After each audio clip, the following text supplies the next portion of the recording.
Hi, welcome back to Blue Mountain Bushcraft and Outdoors. Today I want to show you what has quickly become one of my favorite pieces of my cook kit, Silverfire Scout Stove. Come on, let's take a look at it.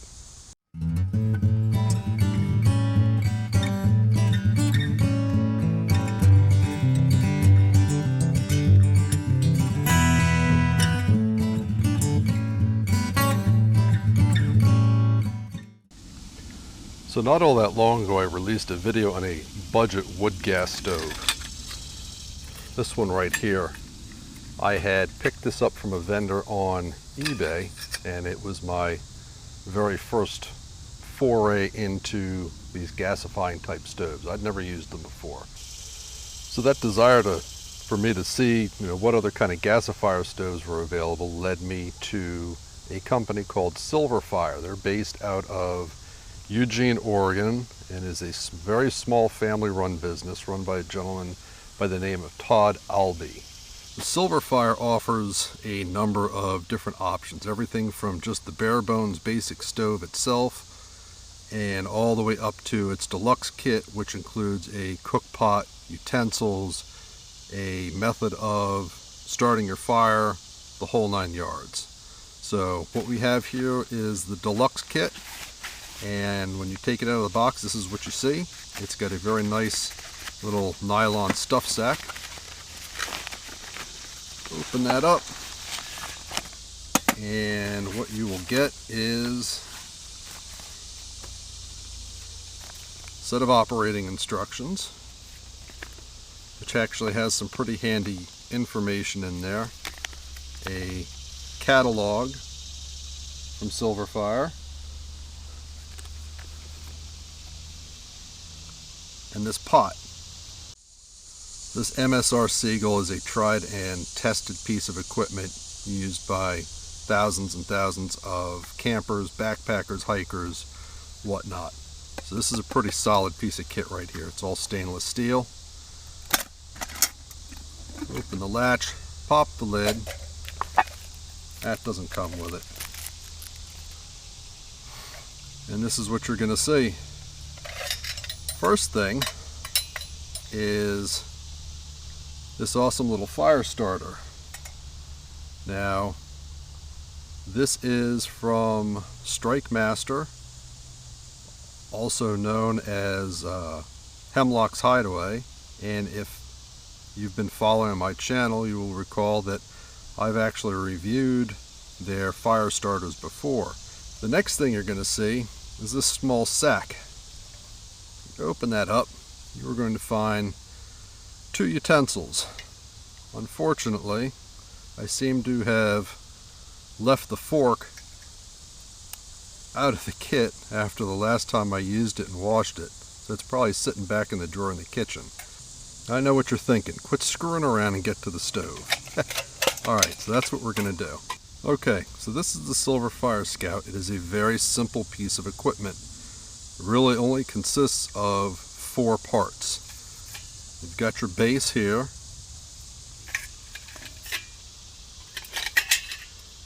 You've got your pot stand.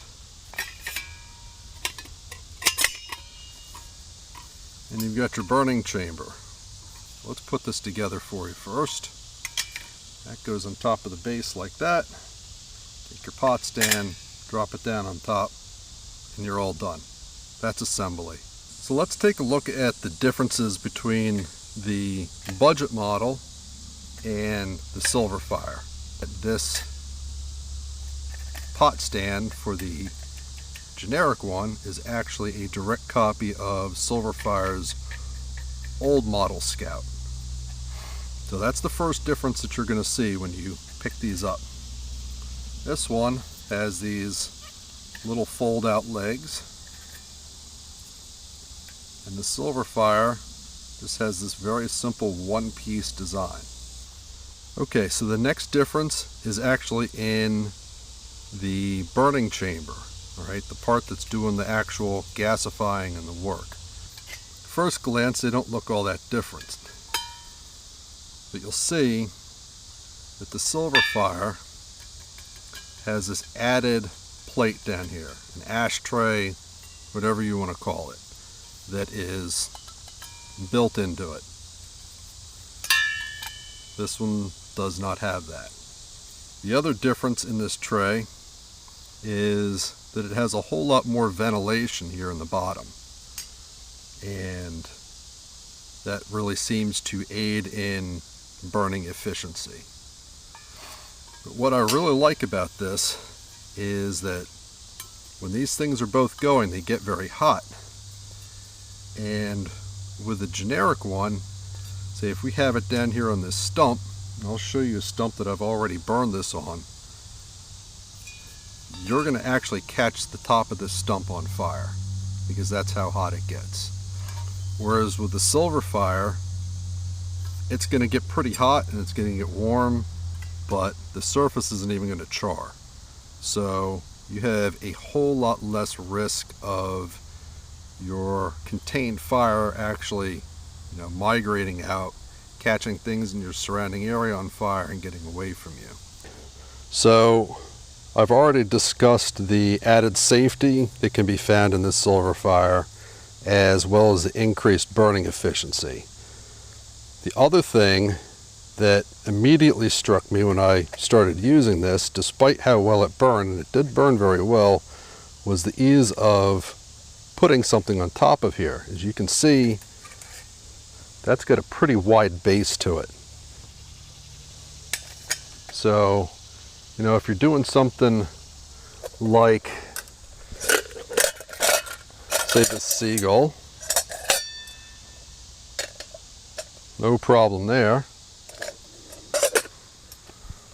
Or one of my favorites, my Moore's pot.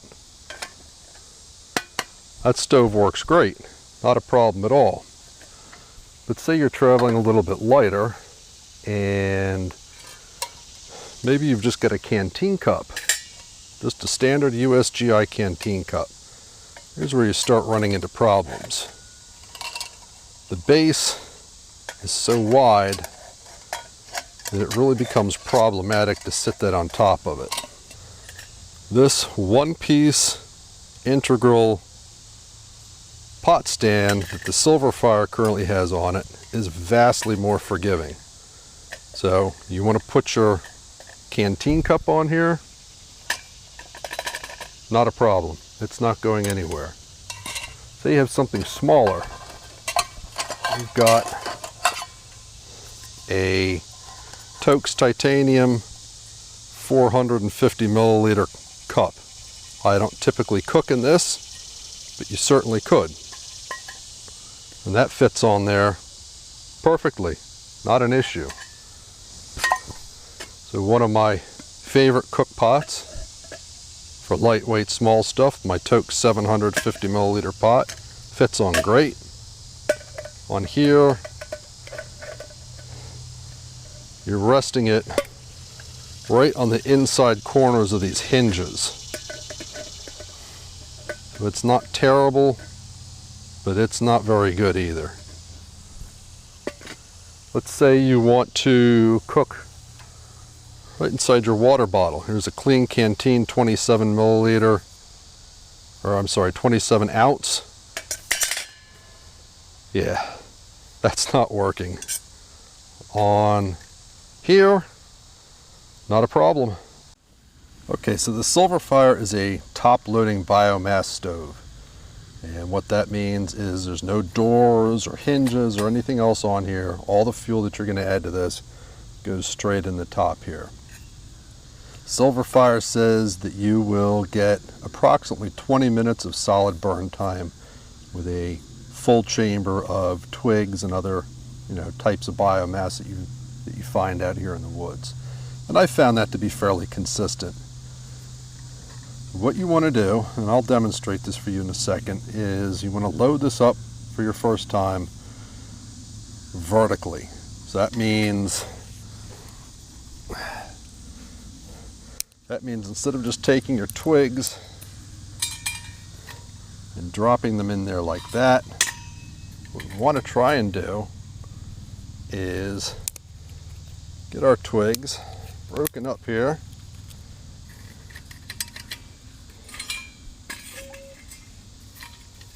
And you want to start top loading them like that, so that they're up and down. That seems to give the best burn efficiency. So you load all your fuel wood, and you can see, it's tiny stuff. It's not big at all. I didn't use my knife for any of this. This is all stuff that I just picked up off the floor of the woods and broke with my fingers. But you load it vertically like this, put your tinder down on top, get your tinder going, and then it'll burn. And from there you can just add as needed. Okay, so we've got some small stuff up here to catch a flame. We are going to use the supplied fire starter that came with a kit, and a little trick that Todd told me about. This stuff is tack cloth. Tack cloth is used for cleaning dust and things off of woodwork before you stain it or paint it or do whatever. And all of this is cotton cheesecloth that is impregnated with linseed oil. And one of the nice things about this stuff is it's tacky. So we're going to scrape off some magnesium here using the supplied scraper. Still haven't touched a knife for anything yet. We're going to make us a nice pile of magnesium.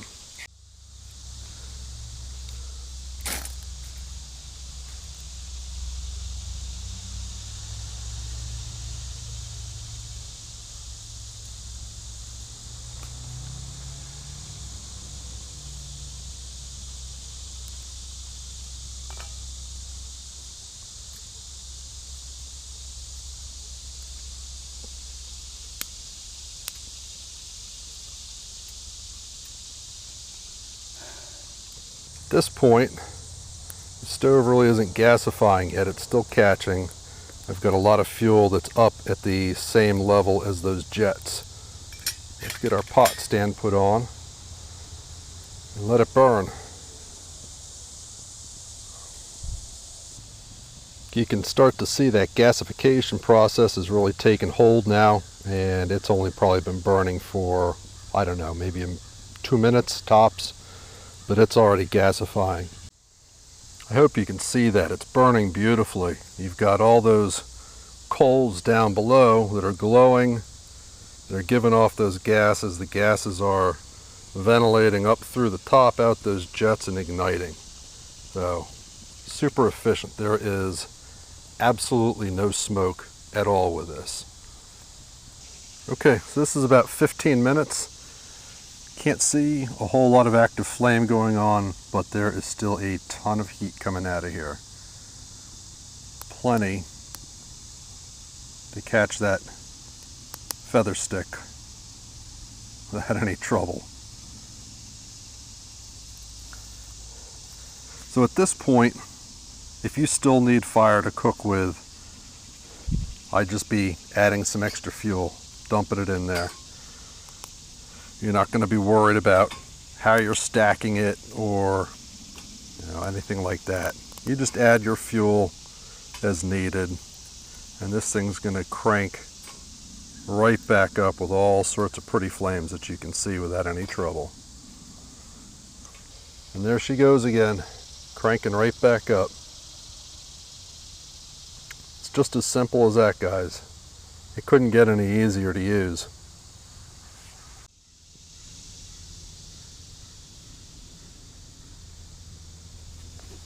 After about 15-20 minutes of a good hot burn, this ring here is the only remaining evidence on top of this fresh log. So you can see that the added plate down here at the bottom of the burn chamber of the Silverfire Scout really did its job. There is a lot less of a fire hazard, I believe, using this stove than with the generic stove. Alright guys, I hope you enjoyed this video. Is the Silverfire Scout something that is going to be beneficial to you? If you watch my other video on the generic stove, I think I paid maybe $20 for it. If you just get the stock Silverfire stove without any of the extras, I think they run about $60. So, you know, you're looking at about a $40 difference. So is there enough of a benefit here with a Silverfire to justify that added expense? You know, quite honestly, guys, in my instance, I'm going to say yes. And I'm going to say yes for me personally for one good reason. Now, I live here in Pennsylvania. We get a fair amount of rain. We don't usually have a whole lot of open burning restrictions or anything like that. But if you live in California, this is a no-brainer. If you want a stove like this and you're allowed to use a stove like this in your area, get the Silverfire. Hands down, it's a better stove for containing fire hazards, without a doubt. The big thing for me, quite honestly, is right here in the pot stand, okay? I don't always want to carry an MSR Seagull or my Moore's pot. Perfectly honest with you, oftentimes all I'll carry is my stainless steel water bottle nested inside this Tokes cup. And I do a lot of cooking for myself just with this. Just because it's a good size, it's got nice handles, comes with a lid, it's a great piece of kit. That cup or pot or whatever you want to call it does not fit well on the base of the pot stand of the generic stove. And that's a killer for me. It works really well, it gasifies well, it burns well, and I still like the stove and it's still a good value. And if it's all you can afford, man, go for it. But for me, the added features of having a much more highly usable pot stand in conjunction with the added safety features that the Silverfire Scout offers you is worth it. Not to mention that the Silverfire is supporting a US company. Both of these stoves are made in China, not in the same factory, but they are both made in China. Mr. Albee is a very small operation. He doesn't make a ton of money at this, so he doesn't have the money for his own manufacturing plant here in the US. It's just not possible with the size of his business. So he needs to partner up with these people in China to help him make his stuff. That's what he's done, and I think they've done a really fantastic job of it. It's all stainless steel, it's very high quality, it works great, and I highly recommend it. Alright guys, like I said, I hope you enjoyed the video. Hope I've explained to you why I really like the stove and why I really do think that it is worth the couple of extra dollars that you have to pay to get it. It's a quality piece of kit, and if you choose to pick one up, I think you'll really enjoy it. So what I'm going to do is I'm going to put some links down below where you can find these stoves and any of the other products that Silverfire makes. You know, go check them out, and if you're in the market for something like this, I don't think you can go wrong with it. Thanks a lot for coming along today. I hope you enjoyed the video. I hope you liked the product that I showed you. It's a pretty nice piece of kit. I think you'll really enjoy it if you go check it out. Do me a favor, if you like this video and you like the product, give it a thumbs up. It really helps me know that you appreciate these kind of videos. If you haven't already, hit that red subscribe button down below. I have lots more content coming up. As time allows, I'll continue to put it out for you as quick as I can. Share the video with your friends. Don't forget to comment down below. And if you would like to participate a little more fully, a little more deeply, come on over to our Facebook group, Blue Mountain Bushcraft and Outdoors. Send me a join request, we'll get you hooked up. There are tons of great people there, lots of knowledge, skills, and abilities to draw from, and I think you really enjoy your time there. All right, guys, take care. Thanks a lot. See ya.